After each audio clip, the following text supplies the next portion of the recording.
Minglawa Kamya. Hi everyone, I'm very happy to see you again.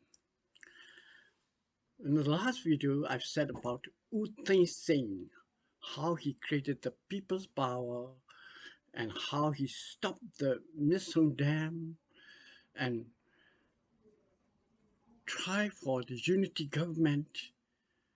And lastly, he willingly gave up his power to the winning party, to Aung San Suu Kyi. And now I'm going to tell you about the Aung San Suu Kyi's administration. Aung San Suu Kyi was born on 18 June 1945 in a small village outside of Rangoon called Muisang. Her father, Aung San, the architect of modern Burma, was assassinated when she was just only 8 years old and grew up with her mother, Do Kien Chi, who is the member of the Labrador Baptist Church of Rangoon. Aung San Suu Kyi was educated in the Methodist English High School in Rangoon during her childhood in Burma, where she was noted as having a talent for learning languages and speak 4 languages: Burmese, English, French, and Japanese. Her mother, Do Kien Chi, was appointed Burmese ambassador to India and Nepal in 1960. And the young Aung San Suu Kyi followed her there.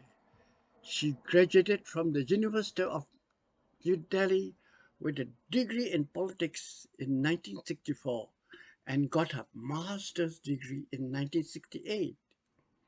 After graduating, she lived in New York City with her family friend Dora Tan a popular Burmese vocalist, and worked in the United Nations for 3 years. And when she's at the marriageable age, she married Michael Arias. In 1988, Do Aung San Suu Kyi returned to Burma just to tend for her ailing mother, which coincided with the democracy movement. And the democracy movement compelled her to be their leader. This is Do Aung San Suu Kyi. This is her first speech in the Shwedagon Pagoda. She was still very young, but what she said captivated the populace, and at once the old people realized that she was the reincarnation of Aung San himself. They see the face of Aung San in the Aung San Suu Kyi, like father, like daughter. The people were really captivated by the maiden speech of how such a young girl far away from home for so many years could speak just like Aung San.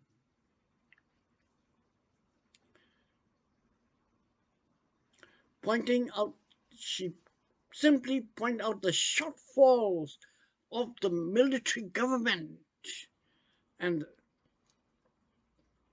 the quasi-military government.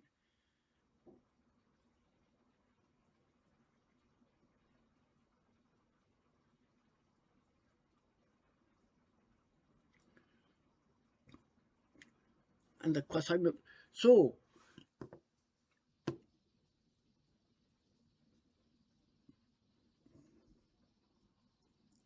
in 1989, the Aung San Suu Kyi was placed under house arrest.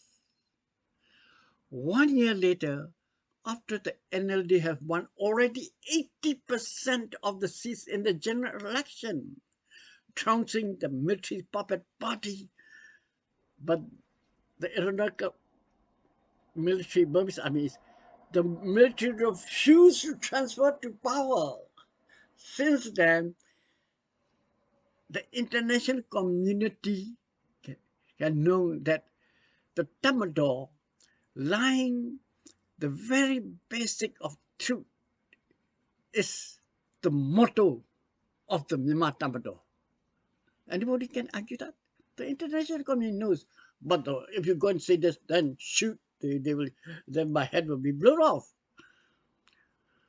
Since then, Aung San Suu Kyi, who was awarded the Nobel Peace Prize in 1991, has endured 15 years of house arrest, 1.5 decade of house arrest, and become a symbol of the country's short-lived democratization, but also the symbol of the war, of how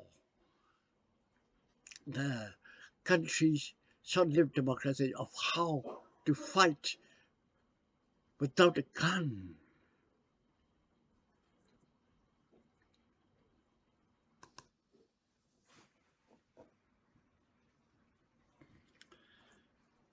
Fighting without fists. Loving crowds reach for Aung San Suu Kyi outside her house after her release from house arrest. People are determined to free their leader.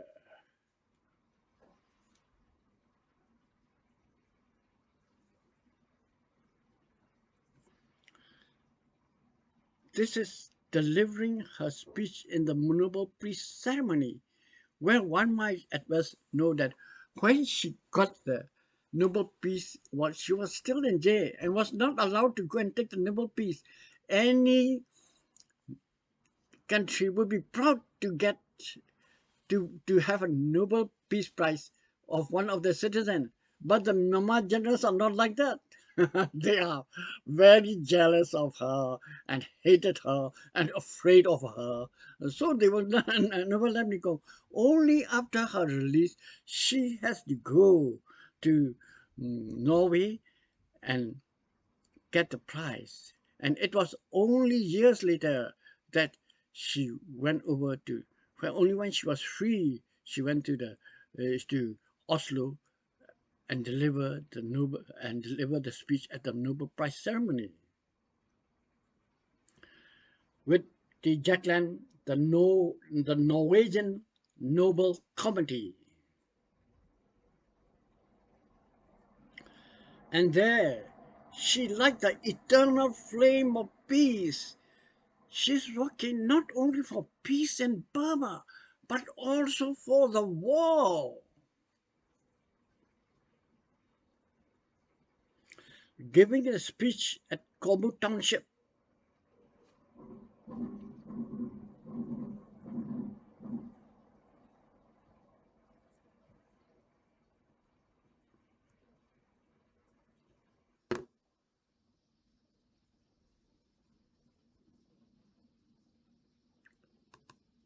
In 2010, NLD, the winning party, the Popular Party, boycotted the first general elections in 20 years. They know that even if they competed election, the junta, the military junta, by nature will not honor them. Already they got experience. So after 20 years, when she was released, the NLD have still doubt whether the military will honor. So what's the use of taking part in the election if they don't honor us? The successor to the former regime to take 80% of the seat. That's why the uh, the USDP, the military crony party, take percent of the 80% of the seat because nobody participated. And they said, oh, people are supporting us. See, lying the very concept of truth is the motto of the Myanmar Tabador. After the government of U Thein Sein unexpectedly pursued democratic reforms, Suu Kyi ran in 2012 special election and became a member of the National Assembly. That is when U Thein Sein tried and coaxed Aung San Suu Kyi to run for election. And naturally she won. The NLD took power in 2015 election when it gained won by more than 80% of the seat. This is an opposition, and it won by the same election in, in 2020.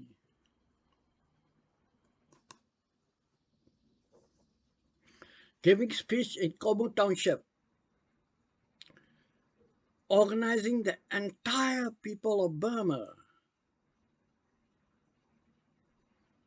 welcoming the Secretary of State Hillary Clinton to her house, the two noble women.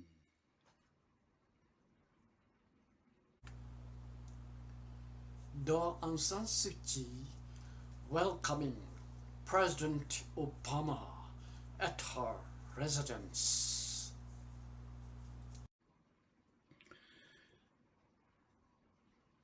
Because of her, the Obama administration lifted sanctions on Burma in return for democratic reforms. She being the only Southeast Asian Nobel Peace Laureate, coupled with the country's natural and human resources, led the other ASEAN leaders to abandon her.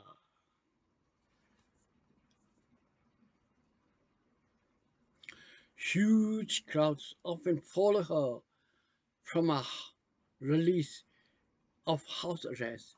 People just adore her with a much hated military.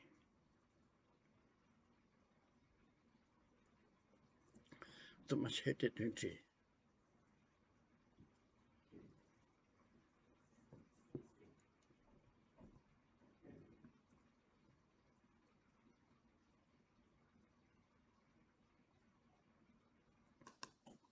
In fact, she is a Burmese politician, diplomat, author, and a 1991 Nobel Peace Laureate who served as a state councillor of Burma, equivalent to the Prime Minister and Minister of Foreign Affairs from 2016 to 2021.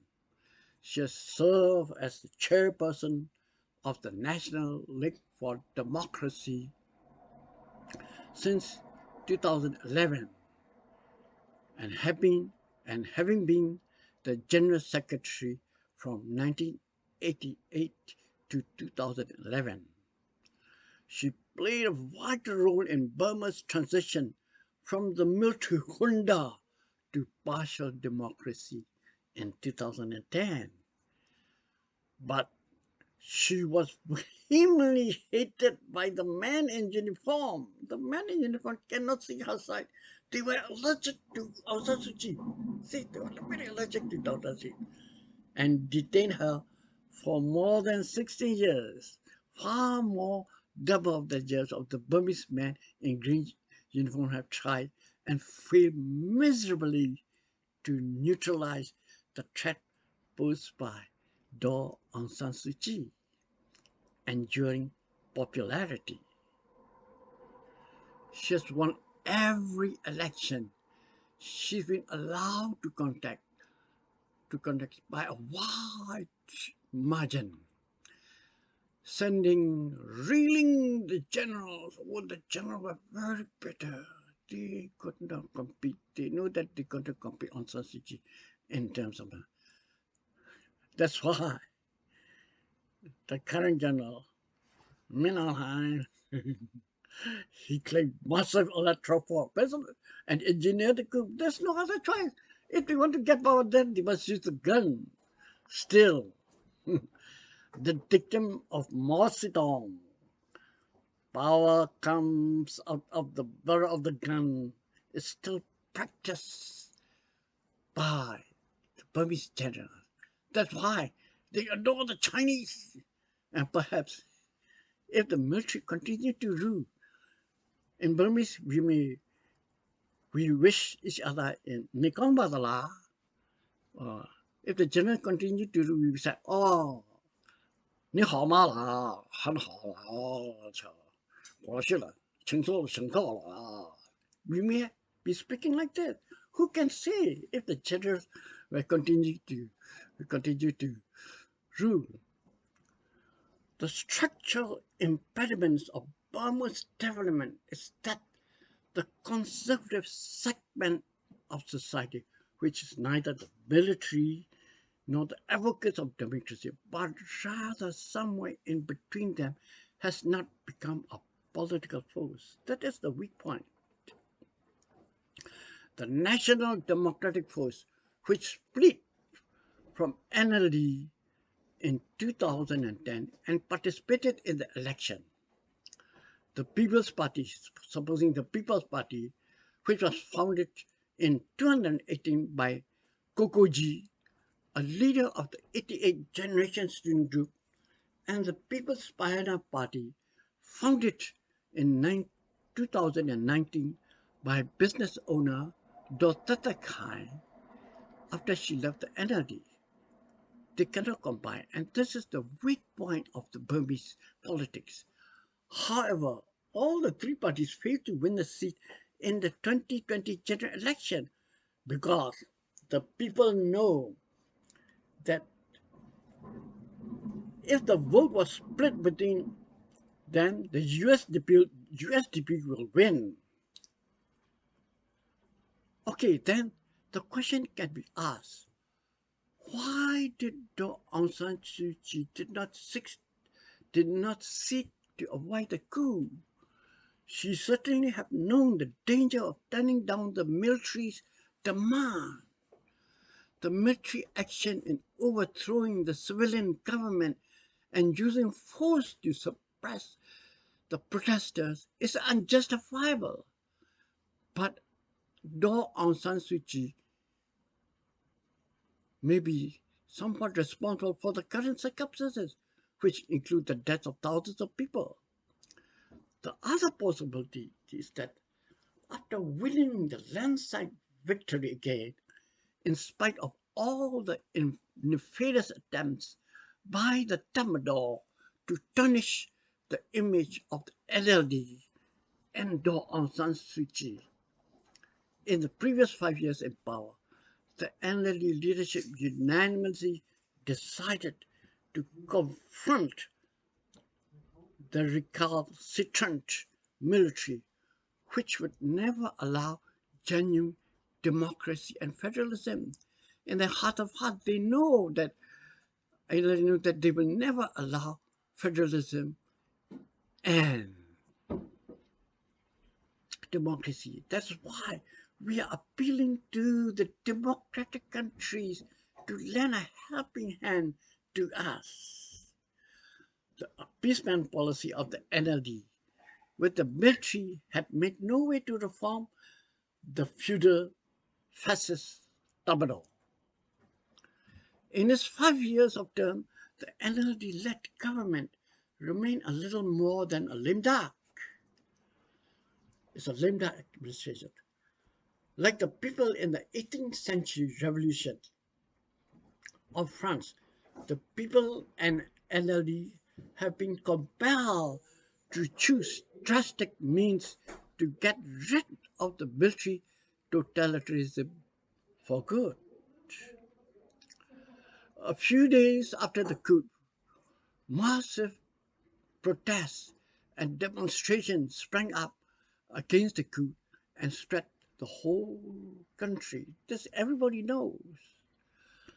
The protesters launched civil disobedient movement, Members of the parliament-elect who had managed to escape form what is known as the Committee Representing the People's Flotors, CRPH.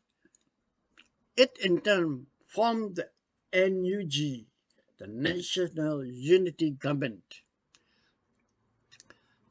The prominent construct about the NUG is the inclusion in its rank of the member of the ethnic nationalities, not only Myanmar, but also non-Myanmar.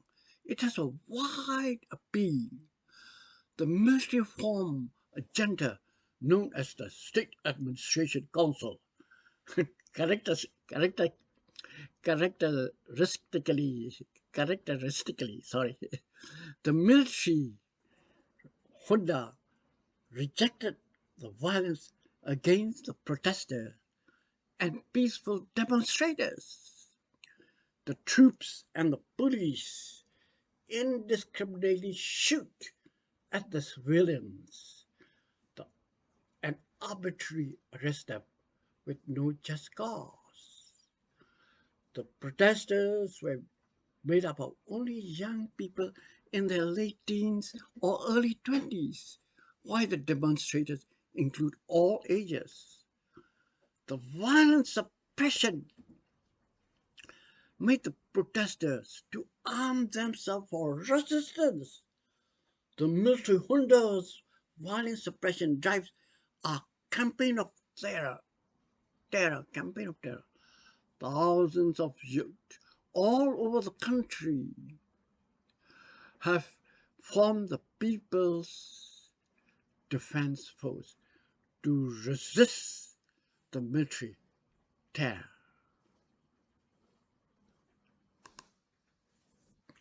Youth clubs are very popular, and this is how the people demonstrated. The youngest Burmese demonstrator, only age 4, and even age 4 can demonstrate. What will be the effect of the older people? Even in small villages, they demonstrate. It was led by the abbot. Burmese villages have one Buddhist monastery, and that monastery have the abbot, who is the de facto leader of the village. If the abbot lead, then the people follow. And this is how in every village of Burma happening. Like father, like daughter, will she be allowed to be murdered by the ruler's junta? Well, it was the junta, Ne Win, and his compatriot that tricked the people and murdered her father, Aung San. It was the master brain of Ne Win and his followers. And now, like father, like daughter, will she be murdered by the ruthless junta? Only time can tell. But if Aung San Suu Kyi was murdered by the junta, I won't be surprised, because this is the nature of the Myanmar Tabador, supposed to be the guarantee of the in Burmese we use the Adama, which means forced.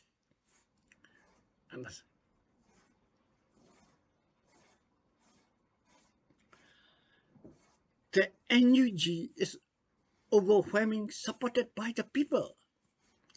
It is now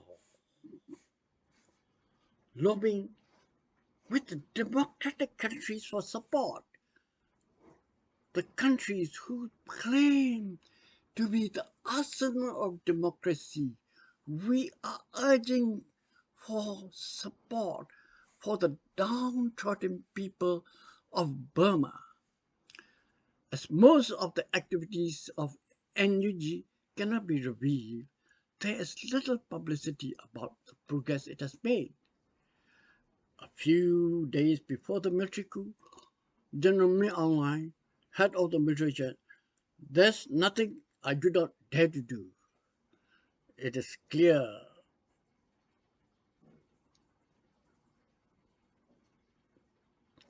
It is clear that the junta aims to abolish the NLD by sending to prison all the NLD leaders and Aung San Suu Kyi with a slew of criminal charges and court actions.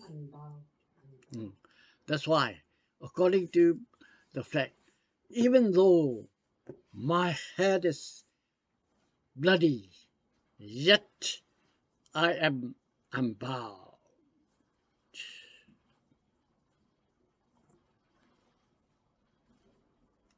ကျေးဇူးတင်ပါတယ်ခင်ဗျာလုံးလိုက်တယ်တည်း and this is the figure of how, because it was done by AAPP, Association for the Political Prisoners.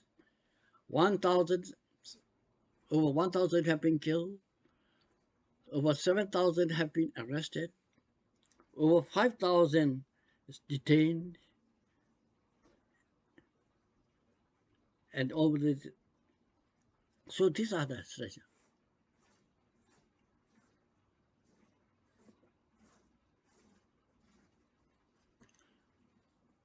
ကျေးဇူးတင်ပါတယ်ခင်ဗျာ